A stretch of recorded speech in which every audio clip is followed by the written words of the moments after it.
Hello students, welcome to eco with Shubham sir, जहाँ पढ़ते हैं आप इकोनॉमिक्स बहुत ही अलग अंदाज में। तो कैसे हैं आप सब? मैं आशा करता हूँ आप सब अच्छे होंगे, पढ़ तो रहे होंगे। आज की जो हमारी वीडियो है ये इश्यू ऑफ इंडियन इकोनॉमिक्स के टॉपिक से रिलेटेड है, जो कि आपका माइनर का सब्जेक्ट होता है। मतलब कि माइनर को दिया जाता है, और ये आपके जो MGKVP यूनिवर्सिटी है उनके माइनर पे इकोनॉमिक्स में क्या मिला हुआ है, इशू ऑफ इंडियन इकोनॉमी मिला हुआ है। इशू ऑफ इंडियन इकोनॉमी के हम बहुत सारी चीज़ें कर चुके हैं, बहुत सारे टॉपिक्स किए हैं, ऑब्जेक्टिव क्वेश्चंस किए हैं। आपके ऑब्जेक्टिव मैंने सारे के सारे MCQ कराए हुए हैं, और आपके अलग अलग टॉपिक्स को मैंने समझाया है, जिसमें आपके मेन 5 ईयर प्लान और बहुत सारी चीज़ें हैं, तो वो बहुत अच्छे से कराए हैं। ठीक है, उसमें से आपका प्रीवियस ईयर पेपर भी किया है, और ऐसी चीज़ें हमने की है कि वो लगभग इनफ होगी मेरे ख्याल से कि आप उसमें अच्छे नंबर लिया होगे। अब अगर कुछ टॉपिक्स बचे हैं तो मैंने आपको कहा था कि अगर जो आपको लग रहा है कि टॉपिक्स आपको दिख रहा है कि इसका टॉपिक का आ रहा है और ये हमारा अच्छे से नहीं हुआ, तो मुझे टॉपिक बता देना। मैंने आपको कहा था, उसमें से काफ़ी बच्चों ने मुझे रिस्पॉन्स दिया, और एक मिला जुला सा रिस्पॉन्स आया। एक तो हमारा फाइनेंस कमीशन का, कि फाइनेंस कमीशन के टॉपिक आप क्लियर करा दीजिए। तो फाइनेंस कमीशन के जितने भी ऑब्जेक्टिव क्वेश्चन बनते थे वो मैंने आपको प्रीवियस वीडियो में करा दिया है। अब एक और टॉपिक आया है जो कि है एग्रीकल्चर।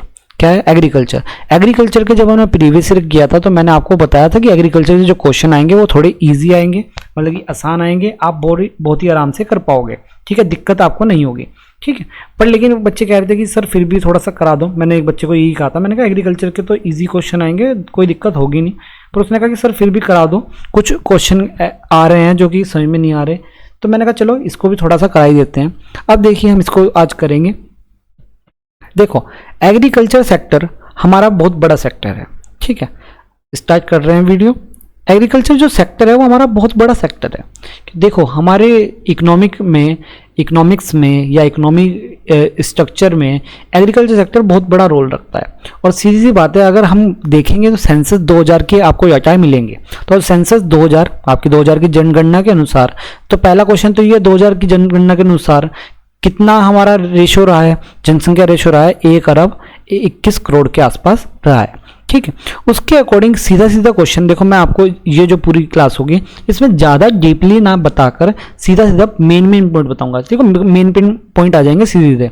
ठीक है, आपको इतना ज़्यादा समझने की जरूरत नहीं है, क्योंकि जो मेन पॉइंट है उसको समझिए, बस वो ही आ जाएंगे, आपके कोई प्रॉब्लम नहीं होगी। देखो, मेन पॉइंट क्या है, सबसे पहला एक क्वेश्चन तो यही पूछा जाएगा कि नेशनल इनकम में आपका जो एग्रीकल्चर सेक्टर है वो कितनी भागीदारी रखता है, मतलब कितना इन्वॉल्व करता है। तो कितना इन्वॉल्व करता है? 18.3% करता है। कितना करता है? 18.3%। ये किस में इन्वॉल्व करता है? ये नेशनल इनकम में इन्वॉल्व करता है।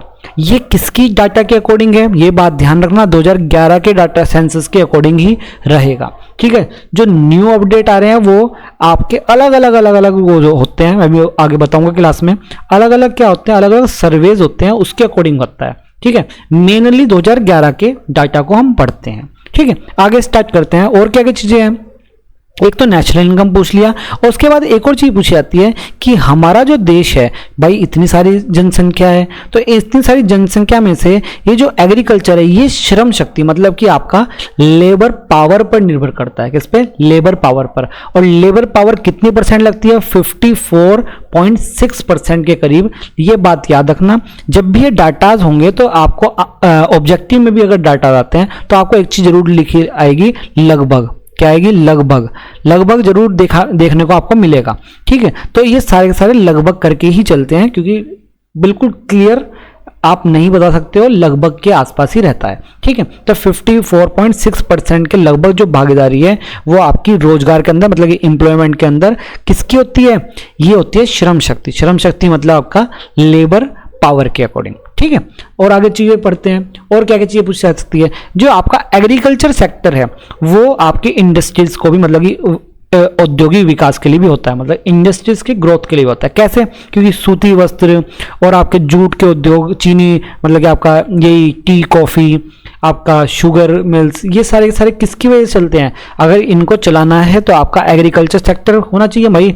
अगर आपको एक चीनी मिल चलानी है, सिंपल सा क्या कहेंगे हम, चीनी मिल चलानी है, तो आपका क्या होना चाहिए भाई? गन्ने की जो वो है, गन्ने की जो फसल है वो बहुत अच्छी होनी चाहिए, जब भी तो आपकी चीनी मिल चल पाएगी अच्छे से। तो वो चीज़ है कि ये सभी के सभी, मतलब कि अगर ग्रोथ करना है किसका, किसका ग्रोथ करना है, इंडस्ट्रियल सेक्टर का भी ग्रोथ करना है, तो आपको क्या करना होगा, आपको एग्रीकल्चर सेक्टर का भी ग्रोथ करना ही होगा। ठीक है, और क्या चीज़ है इसमें लिखा है कि संयुक्त राष्ट्र अमेरिका की जो कृषि है वो भागीदारी 10% से अधिक है। चलो और चीज़ देखते हैं, और जैसे काफ़ी सारी चीज़ें जैसे कि चाय, मसाला, गरम मसाला, आपने पहले भी कई बार सुना होगा, जो हमारा देश है वो क्या है, मसालों का देश माना जाता है। कैसा, मसालों का देश, क्योंकि जो आए थे यहाँ पर अंग्रेज, तो किस लिए आए थे, व्यापार करने के लिए आए थे, और यहाँ से मसाले ले जाना चाह रहे थे कि अलग अलग प्रकार के बहुत सारे मसाले यहाँ पर मिलती हैं। और ये जो मतलब कृषि है वो भारतीय कृषि का क्या है, एक तरह से जो उद्योग है यहाँ पर, मतलब यहाँ पर जो इंडस्ट्रीज चलती है किससे, कृषि से रिलेटेड, तो वो क्या है, रीढ़ है भारत की, क्या है, भारत की रीढ़ की हड्डी है, एक तरह से ये कह सकते हैं, इस पर ही टिका हुआ है। ठीक है, तो ये सीधी सी बात है, सभी यहाँ पे उद्योग करने आते हैं, और सिंपल सी बात है, जो भी बाहर से कंपनियां आकर इंडिया में है वो ज़्यादातर प्रॉफिटेबल कंपनी ही होती हैं, वो प्रॉफिट कमाती है अच्छा खासा। ठीक है, तो ये आपके कुछ मेन चीज़ें हैं जो मैंने ज़्यादा बताए हैं, वो हो सकता है पूछी जाए। और वैसे भी मैं कह रहा हूँ एग्रीकल्चर में जो क्वेश्चन पूछेंगे वो इजी पूछेंगे, ज़्यादा खतरनाक नहीं पूछेंगे।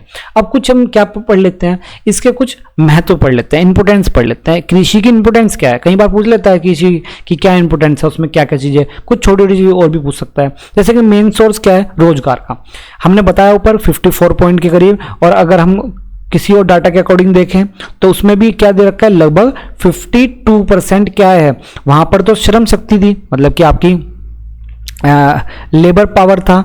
ठीक है, और यहां पर कहा गया है कार्यशील जनसंख्या में प्रत्यक्ष रोजगार, मतलब कि सीधा सीधा, अगर सीधा सीधा रोजगार देने की बात हो, मतलब कि एम्प्लॉयमेंट देने की बात हो, तो 52% जो आपके पॉपुलेशन है वो किस पर डिपेंड कर रहा है, वो आपका एग्रीकल्चर पर डिपेंड कर रहा है, अपने किसके लिए, अपने रोजगार के लिए, और अपने एम्प्लॉयमेंट के लिए जब इस पर निर्भर कर रहा है। और आपको एक और चीज पता है, हमारा जो देश है वो कैसा देश है, वो अर्ध विकसित, मतलब कि आपका डेवलपिंग कंट्री है। डेवलपिंग मतलब विकासशील कंट्री है, और विकासशील कंट्री की एक प्रॉब्लम होती है, यहाँ पर पूंजी मतलब कैपिटल बहुत कम होती है, और कैपिटल कम होगी तो आपका कृषि क्षेत्र का विकास जो होगा वो खुद ब खुद स्लो हो जाएगा।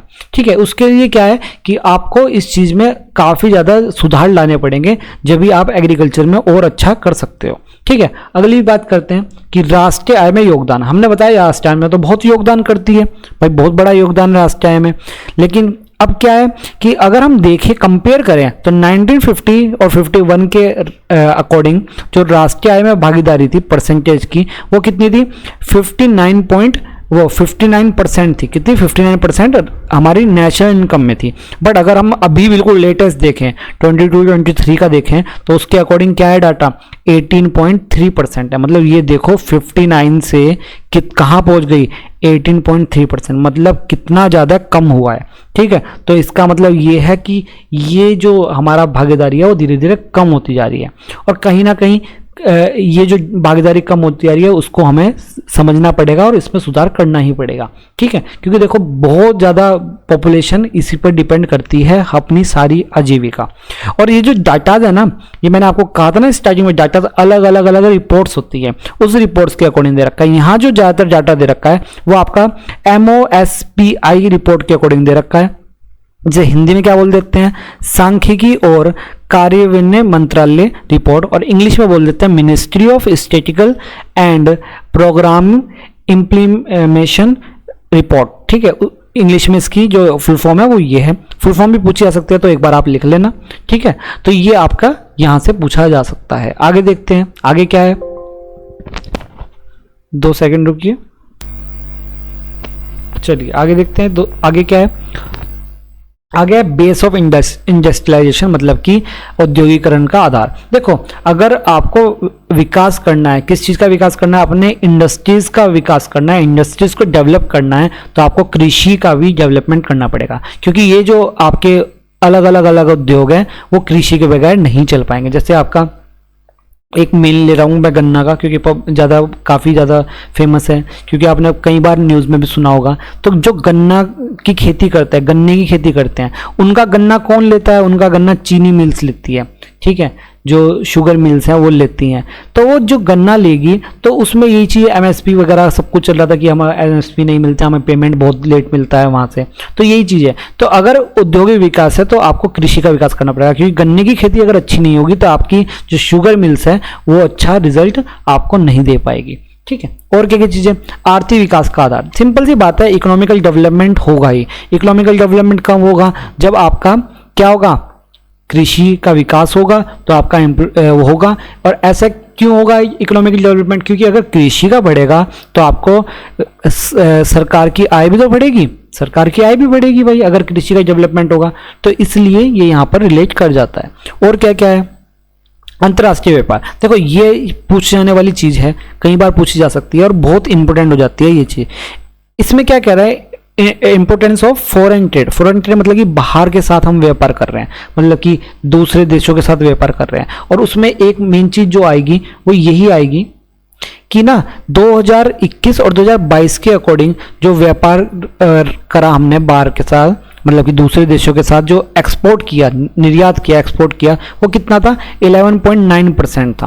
और 2020 और 23 के अकॉर्डिंग, 22 और 23 के अकॉर्डिंग जो हमारा अनुमान रहा था, क्योंकि ये तो पहले बन गई होगी थोड़ी सी, जो हमारा अनुमान रहा था वो कितना रहा था, वो रहा था 11.6%, बट रियल में जो हुआ था वो 14.87 के आसपास होगा। ठीक है, इसके आसपास लगभग होगा वो जो हमारा रियल में रहा था।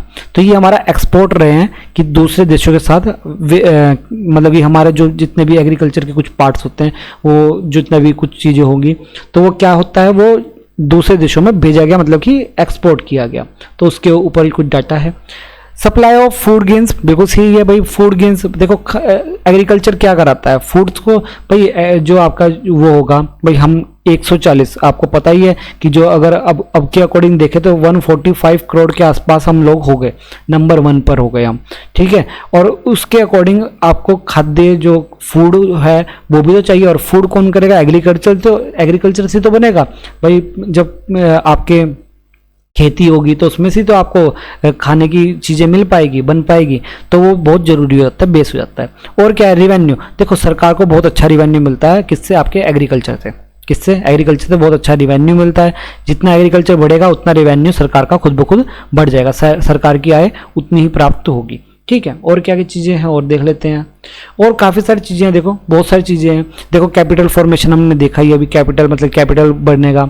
और क्या है, डिपेंडेंट ऑफ ट्रांसपोर्ट। अब देखो, अगर जो आपका परिवहन है ना, तो वो भी किस पे डिपेंड कर रहा है, एग्रीकल्चर पे। देखो एग्रीकल्चर पे डिपेंड कैसे कर रहा है, मान लीजिए आपने कोई भी गन्ने वाले ले लेते हैं, गन्ने का खेती कर दी, अब आपने देखा ना वो ट्रांसपोर्ट चलता है, गन्ने पूरे लाद कर, बिल्कुल ही आपके जैसे कोई एक ट्रैक्टर है उस पर गन्ने इस कदर भरे होते हैं बहुत बुरी तरीके से, तो एक्सपोर्ट है। तो देखो अगर गन्ने की अच्छी खेती हो रही है तो फिर गन्ने भी तो एक्सपोर्ट होंगे इधर से उधर, तो गन्ने का एक्सपोर्ट, तो आपका जो परिवहन है उसमें भी आपका फायदा होगा, तो परिवहन को भी क्या होगा, परिवहन को भी फायदा होगा। मतलब कि देखो कृषि में फायदा करने की वजह से आपके अलग अलग बहुत सारे सेक्टर में फायदा हो रहा है। तो कृषि एक बहुत बड़ा पॉइंट रहता है आपका, एग्रीकल्चर बहुत बड़ा पॉइंट रहता है जहां पे आपको वो ग्रोथ करनी चाहिए। और क्या है, देखो कैपिटल फॉर्मेशन, कैपिटल फॉर्मेशन में एक चीज है जैसे जीडीपी, जीडीपी में क्या हिस्सा रखता है आपका एग्रीकल्चर, तो उसमें देखो 2019-20 का जो डाटा है वो 6.4% है। कितना है, 6.4% है। और 2020 का 20-21 का जो डाटा है वो आपका 7.9%, मतलब थोड़ा सा ही ग्रोथ हुआ। और जो आपका इससे आगे का नहीं दे रखा, आप लिख लो, जो 21-22 का है, 21-22 का डाटा है वो आपका 9.7% के करीब है। और जो 22-23 का डाटा है वो आपका 7% के करीब है। ठीक है, तो आपको दिख रहा है कि कोई ज़्यादा बड़ा ग्रोथ नहीं है, पहले 6 था, फिर थोड़ा सा बढ़ा 7.9 हो गया, फिर थोड़ा सा बढ़ा 9.7 हो गया, और फिर से वो घट गया। ठीक है, हो सकता है कि अब जो आने वाला समय हो उसमें हो सकता है थोड़ा सा बढ़ जाए। तो ये चीज़ है। इस पर एक और चीज़ है जो शायद यहाँ कहीं मैंने जब इस कॉलेज में पढ़ाई थी ये, तो मैंने देखी थी इस बुक में कहीं ना कहीं लिखी थी, अगर मुझे दिखेगी तो मैं समझाऊंगा वो चीज़। ठीक है, आगे देखते हैं कि और किस पे एक ये भी चीज़ है कि रेनबो रेवोल्यूशन। रेनबो रेवोल्यूशन मैंने आपको रेवोल्यूशन पढ़ा है, ग्रीन रेवोल्यूशन, तो ये आपके अलग अलग रेवोल्यूशन पर है। खाद्यान्न उत्पादन से वृद्धि आपकी हरित क्रांति से जुड़ा हुआ है। तिलहन से आपके येलो रेवोल्यूशन, मत्स्य पालन से ब्लू रेवोल्यूशन, और भूरी क्रांति मतलब कि आपका ग्रीन रेवोल्यूशन। ये अलग अलग क्या है, श्वेत क्रांति आपके दूध से जुड़ा हुआ है, दूध से व्हाइट रेवोल्यूशन। तो ये अलग अलग रेवोल्यूशन हुए हैं जो कि किसके अंदर, एग्रीकल्चर के अंदर ही हुए हैं। और इसमें मेनली जो आपका इंपॉर्टेंट है वो ग्रीन रेवोल्यूशन है। मैंने आपको बहुत अच्छे से पढ़ाया हुआ है, उससे काफ़ी सारे क्वेश्चन मिले हैं। पूरे 4-5 क्वेश्चन आराम से ग्रीन रेवोल्यूशन से आ रहे थे, एवरग्रीन और ग्रीन रेवोल्यूशन से, ठीक है। सोर्स, बचत का स्रोत है भाई, बचत होती है। और क्या क्या हो गया, मेन छोटी छोटी चीजें। पॉलिटिकल सिग्निफिकेंस भाई, राजनीति इसी की वजह से चलती है, सीधी बात। राजनीति का क्या है कि भाई हम आपका कृषि में कराएंगे, वो कराएंगे, राजनीति भी इससे चलती है, ठीक है।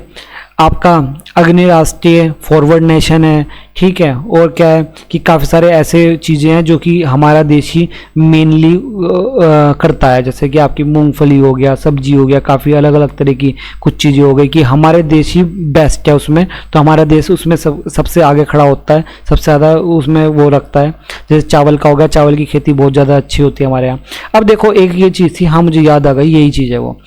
मैंने जब ये कॉलेज में पढ़ा था तो एक ये पॉइंट था, बहुत ही अच्छा पॉइंट है कि भारत सरकार के जो कृषि मंत्रालय की रिपोर्ट है 22-23 वाली, उससे क्या है कि वो कहती है कि अगर जीडीपी, क्या आपकी जीडीपी 8.1% भी हो जाए, कितनी हो जाए, 8.1% भी हो जाए, जब भी क्या होगा, जब भी आपका जो गरीबी निवारण है, मतलब कि गरीबी का जो निवारण है वो जब भी नहीं हो पाएगा। मतलब कि अगर कृषि का जो जीडीपी में अगर लेवल बढ़ जाए और 8.1 हो जाए, कितना हो जाए, 8.1 हो जाए, जब भी आपको गरीबी निवारण जब भी नहीं हो सकती, आपकी पॉवर्टी का सॉल्यूशन नहीं मिल सकता।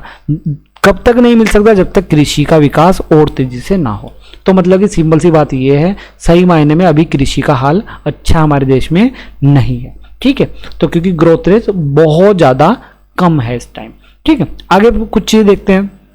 अब इसमें कुछ महत्व है, वो आपके महत्व कह रहा हूँ, कैरेक्टरिस्टिक है, विशेषताएं हैं।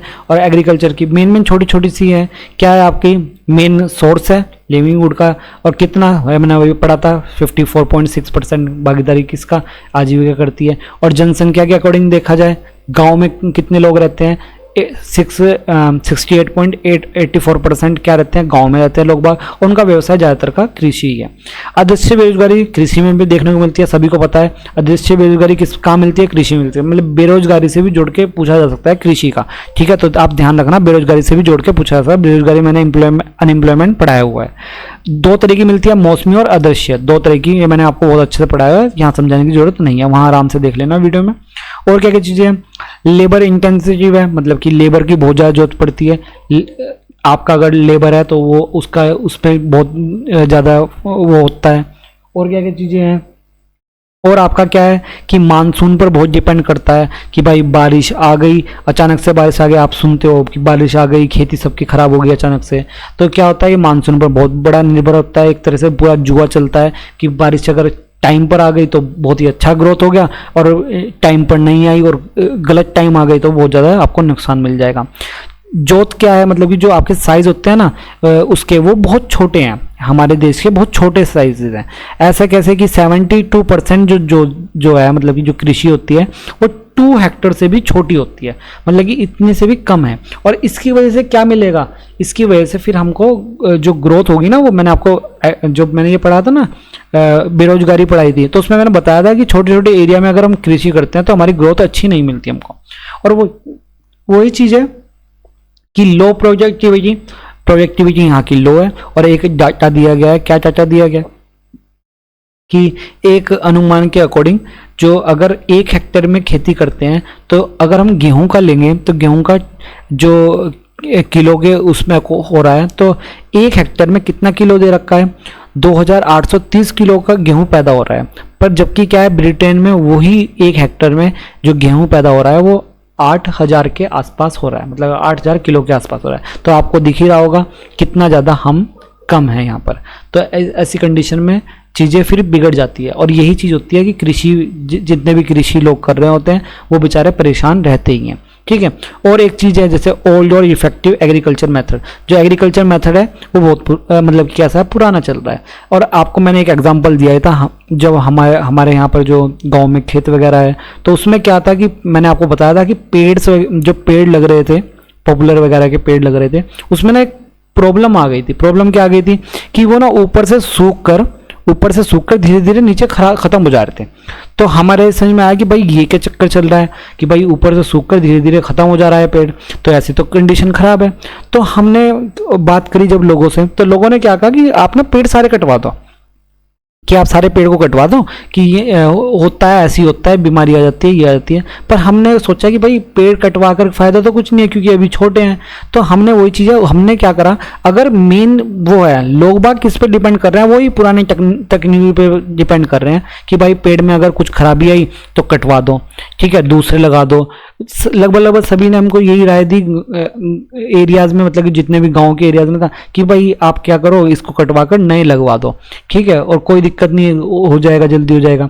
पर लेकिन हमने वही चीज़ देखी, भाई टेक्नोलॉजी आज के टाइम में बहुत बढ़ चुकी है। तो हमने वहाँ का सॉइल लेकर, और आपके जितना भी वो ट्री का उसका कुछ क्या लेकर, नमूने लेकर, उसके कुछ पार्ट लेकर, और हमने क्या कराया, उसकी फिर रिसर्च कराई कि क्या प्रॉब्लम आई है, और सही मायने में हमने प्रॉब्लम ढूंढी कि प्रॉब्लम क्या है, उस प्रॉब्लम पे काम किया जाए। फिर हमने प्रॉब्लम जो समझ में आई कि क्या प्रॉब्लम है, उस पर हमने काम किया, तो पेड़ की ग्रोथ खुद ब खुद हो गई। तो मतलब क्या है, लोग बाग क्या हो रहे हैं, लोग बाग पुरानी तकनीकों पे चल रहे हैं। पुरानी तकनीकी क्या कह रही है कि अगर पेड़ में खराबी आए तो जल्दी से उसे क्या कर दो, कटवा दो, या फिर वहाँ पर जो भी चीज़ है वो पुरानी तकनीकी चल रही है कि काफ़ी सारी पुरानी चीज़ें हैं कि चूना वगैरह से रिलेटेड, मतलब काफ़ी सारी चीज़ें होती हैं कि ये करवा लो करवा लो। लेकिन नई तकनीकी के अकॉर्डिंग आप दवाइयाँ, बहुत सारी दवाइयाँ हैं कि आप उस पर दवाइयाँ दे सकते हो, वो सारी चीज़ें हैं, तो उस पर डिपेंड करता है। और क्या क्या चीज़ें, एक आपका क्या हो गया, फूड क्रॉप्स, कि आपके खाद्य फसलों में प्रचुर है। कैसे कि जो उसका जो मतलब कि आपको कोई भी जो खेती कर रहे हो ना, भूमि जो काम लगाई जाती है, उसमें 94% जो खाद्य है वो खाद्यान्न फसलें होती है, और 6% के करीब व्यापारिक फसलें होती है। तो मतलब व्यापारिक फसलें कम है और खाद्यान्न फसलें बहुत ज़्यादा होती हैं। तो ये आपका कुछ छोटा सा टॉपिक था एग्रीकल्चर का। मतलब क्वेश्चन यहाँ से जो बनेंगे ना, वो इतने हार्ड नहीं बनेंगे। आप थोड़ा बहुत भी अनुमान लगा के, थोड़े बहुत भी वो अपने आप सोच कर आप बड़े आराम से कर सकते हो, प्रॉब्लम नहीं आएगी। ये जैसे PDF हिंदी में थी, तो इंग्लिश वाले थोड़ा सोच रहे होंगे सर आपने बिल्कुल ही हिंदी में कर दिया, क्योंकि बेटा मेरे पास ना बुक जो थी एक, वो कॉलेज में रखी हुई थी, जो एक दूसरी बुक थी मेरे पास, घर पर हिंदी वाली बुक ही रखी हुई थी, तो मैंने हिंदी वाली बुक से इसमें से फ़ोटो क्लिक करके पढ़ा दिया, ठीक है। तो आपको समझ में तो आ गया होगा। जो मेन चीज़ है समझने वाली, आप खुद से समझ जाओगे तो कर जाओगे, और छोटा छोटा डाटा तो मैंने आपको बता दिया, प्रॉब्लम होगी नहीं, ठीक है। चलिए अब हम मिलते हैं नेक्स्ट वीडियो में। बहुत अच्छे से आप पढ़िए चीज़ों को, अच्छे से पेपर करके आना अपना। सभी को ऑल द बेस्ट। मेरे ख्याल से जल्दी पेपर है सभी का, तो अच्छे से तैयारी कर लेना, जितनी सारी चीज़ें रिवाइज कर लेना एक बार। और अगर कोई भी टॉपिक ऐसा रह रहा है कि अभी भी रह रहा है कि वो नहीं हो रहा, तो मुझे बता दो, वो टॉपिक मैं करा दूंगा। ऑब्जेक्टिव मैं देख लूँगा, ऑब्जेक्टिव कुछ रखे होंगे तो वो भी मैं आपको डाल दूंगा, ठीक है। चलिए अब मिलते हैं हम नेक्स्ट वीडियो में। धन्यवाद, हमसे जुड़े रहिए और ऐसे ही पढ़ते रहिए।